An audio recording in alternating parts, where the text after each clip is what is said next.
एक समय था जब कुछ लोग कहते थे कि राम मंदिर बना तो आग लग जाएगी।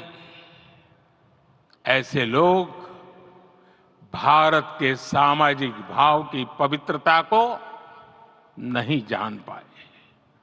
रामलला के इस मंदिर का निर्माण भारतीय समाज के शांति, धैर्य, आपसी सद्भाव और समन्वय का भी प्रतीक है। हम देख रहे हैं ये निर्माण किसी आग को नहीं बल्कि ऊर्जा को जन्म दे रहा है।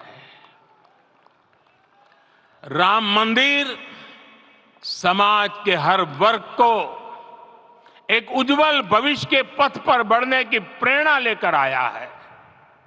मैं आज उन लोगों से आह्वान करूंगा, आइए आप महसूस कीजिए, अपनी सोच पर पुनर्विचार कीजिए।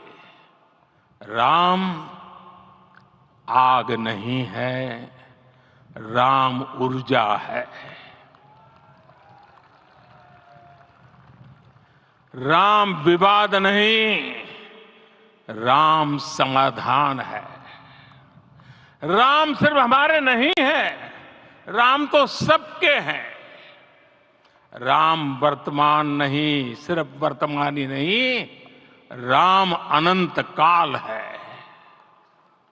साथियों, आज जिस तरह राम मंदिर प्राण प्रतिष्ठा के इस आयोजन से पूरा विश्व जुड़ा हुआ है, उसमें राम की सर्वव्यापकता के दर्शन हो रहे हैं। जैसा उत्सव भारत में है, वैसा ही अनेक देशों में है। आज अयोध्या का यह उत्सव रामायण की उन वैश्विक परंपराओं का भी उत्सव बना है। रामलला की ये प्रतिष्ठा वसुधैव कुटुंबकम के विचार की भी प्रतिष्ठा है। साथियों, आज अयोध्या में केवल श्री राम के विग्रह रूप की प्राण प्रतिष्ठा नहीं हुई है, ये श्री राम के रूप में साक्षात भारतीय संस्कृति के प्रति अटूट विश्वास की भी प्राण प्रतिष्ठा है। ये साक्षात मानवीय मूल्यों और सर्वोच्च आदर्शों की भी प्राण प्रतिष्ठा है। इन मूल्यों की, इन आदर्शों की आवश्यकता आज संपूर्ण विश्व को है। सर्वे भवन्तु सुखिनः, ये संकल्प हम सदियों से दोहराते आए हैं। आज उसी संकल्प को राम मंदिर के रूप में साक्षात आकार मिला है।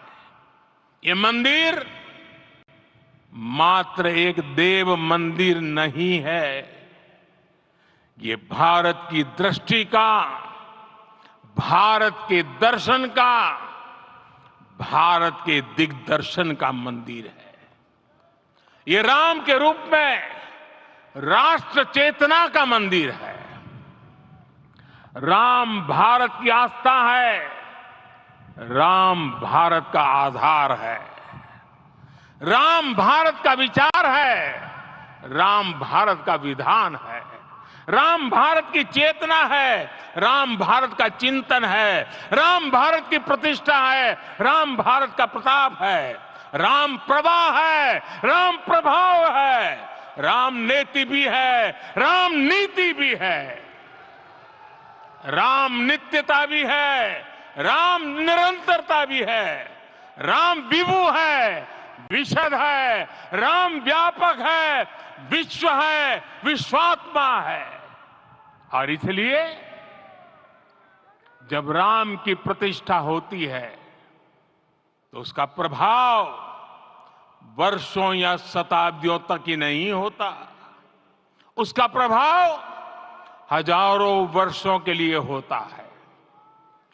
महर्षि वाल्मीकि ने कहा है राज्यम 10 सहस्त्राणि प्राप्य वर्षाणि राघव, अर्थात राम 10,000 वर्षों के लिए राज्य पर प्रतिष्ठित हुए, यानी हजारों वर्षों के लिए राम राज्य स्थापित हुआ। जब त्रेता में राम आए थे तब हजारों वर्षों के लिए राम राज्य की स्थापना हुई थी। हजारों वर्षों तक राम विश्व पथ प्रदर्शन करते रहे थे। और इसलिए मेरे प्यारे देशवासियों, आज अयोध्या भूमि हम सभी से, प्रत्येक राम भक्त से, प्रत्येक भारतीय से कुछ सवाल कर रही है। श्री राम का भव्य मंदिर तो बन गया, अब आगे क्या? सदियों का इंतजार तो खत्म हो गया, अब आगे क्या? आज के इस अवसर पर जो दैवीय आत्माएं हमें आशीर्वाद देने के लिए उपस्थित हुई हैं, हमें देख रही हैं, उन्हें क्या हम ऐसे ही विदा करेंगे? नहीं, कदापि नहीं।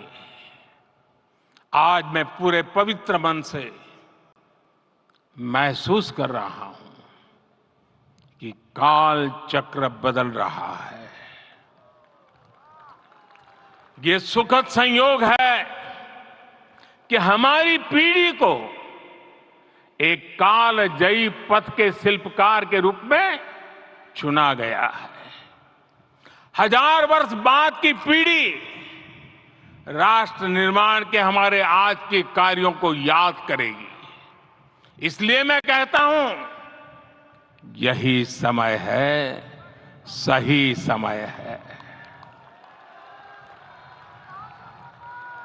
हमें आज से, इस पवित्र समय से अगले 1000 साल के भारत की नींव रखनी है।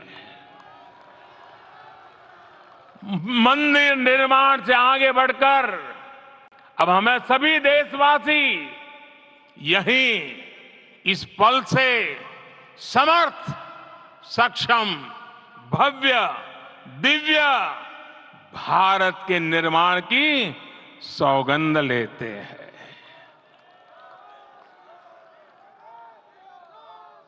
राम के विचार मानस के साथ ही जनमानस में भी हो, यही राष्ट्र निर्माण की सीढ़ी है।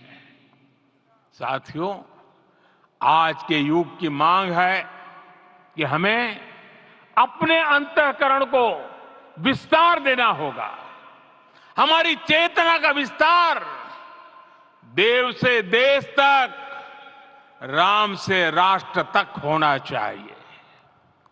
हनुमान जी की भक्ति, हनुमान जी की सेवा, हनुमान जी का समर्पण, ये ऐसे गुण हैं जिन्हें हमें बाहर नहीं खोजना पड़ता। प्रत्येक भारतीय में भक्ति, सेवा और समर्पण के भाव समर्थ, सक्षम, भव्य, दिव्य भारत का आधार बनेंगे। और यही तो है देव से देश और राम से राष्ट्र की चेतना का विस्तार। दूर सुदूर जंगल में, कुटिया में जीवन गुजारने वाली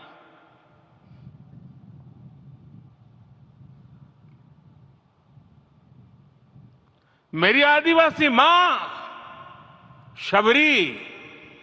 शबरी का ध्यान आते ही अप्रतिम विश्वास जागृत होता है। मां शबरी तो कब से कहती थी, राम आएंगे।